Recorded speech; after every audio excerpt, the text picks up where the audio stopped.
ನಮಸ್ಕಾರ ನನ್ನ ಪ್ರೀತಿಯ ಗ್ರಾಹಕರೇ, ನಾನು ನಿಮ್ಮ ಶ್ರೀನಿಧಿ ವಾಯ್ಸ್. ಇವತ್ತಿನ ವಿಶೇಷ ಏನಪ್ಪ ಅಂದರೆ ಸ್ಮಾಲ್ ಇನ್ಸ್ಟಾಲೇಷನ್ನು. ಜಸ್ಟ್ ಒಂದು 3 ಅವರಲ್ಲಿ ಮುಗಿಸ್ಬಿಟ್ಟೆ.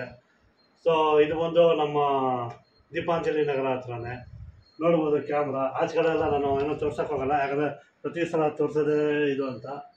ನೋಡಿ ಆಚೆ ಕಡೆ ಕ್ಯಾಮ್ರಾ ಇದು ಎಲ್ಲ, ಇದು 5 ಮೆಗಾ ಪಿಕ್ಸೆಲ್ಲು ಯುನಿವ್ಯೂ ಕ್ಯಾಮ್ರಾ ಹಾಕಿರೋದು. ನೋಡ್ಬೋದು ಕ್ಲಾರಿಟಿ ಎಲ್ಲ ಹೆಂಗೈತೆ ಅಂತ. ನೋಡಿ ಪ್ರತಿಯೊಂದು ಕ್ಲಾರಿಟಿ, ಯಾವ ಕಲರು ಬಟ್ಟೆ ಒಣಗಾಕಿ ನೀಟಾಗಿ ಪ್ರತಿಯೊಂದು ನೀಟಾಗಿ ಕಾಣ್ತಾ ಇದೆ.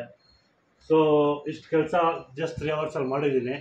ಇವಾಗ ನಮ್ಮ ಕಸ್ಟಮರ್ನ ಕೇಳೋಣ ಹೆಂಗೆ ಮಾಡಿದ್ದೀನಿ ಕೆಲಸ ಅಂತ. ಅಣ್ಣ ಹೆಂಗಣ್ಣ ಮಾಡಿದ್ದೀನಿ ಕೆಲಸ? ತುಂಬ ಚೆನ್ನಾಗಿದೆ ಸರ್. ಬೇರೆಯವ್ರಿಗೆ ತಿಳಿಸ್ತೀರಾ ಕೆಲಸ ಮಾಡಿರೋದು? ಹಾಂ, ನಿಮ್ಗೆ ಇಷ್ಟ ಆಯ್ತಾ? ಕ್ಲಾರಿಟಿ ಎಲ್ಲ ಕ್ಲಿಯರಿಟಿ ಇದೆ. ಕ್ಲಾರಿಟಿ ಎಲ್ಲ ಚೆನ್ನಾಗೈತಾ? ಥ್ಯಾಂಕ್ಸ್ ಅಣ್ಣ. ಥ್ಯಾಂಕ್ಸ್. ಸೊ ಕ್ಲಾರಿಟಿ ಎಲ್ಲ ಕಸ್ಟಮರ್ಗೂ ತುಂಬ ಇಷ್ಟ ಆಯಿತು. ಸೊ ನಿಮಗೂ ಇಷ್ಟ ಆಗೈತೆ ಅಂದ್ಕೊತೀನಿ. ಸೊ ದಯವಿಟ್ಟು ಲೈಕ್ ಮಾಡಿ, ಶೇರ್ ಮಾಡಿ, ಸಬ್ಸ್ಕ್ರೈಬ್ ಮಾಡಿ. ಜೈ ಹಿಂದ್, ಜೈ ವಾಸವಿ, ಜೈ ಕರ್ನಾಟಕ.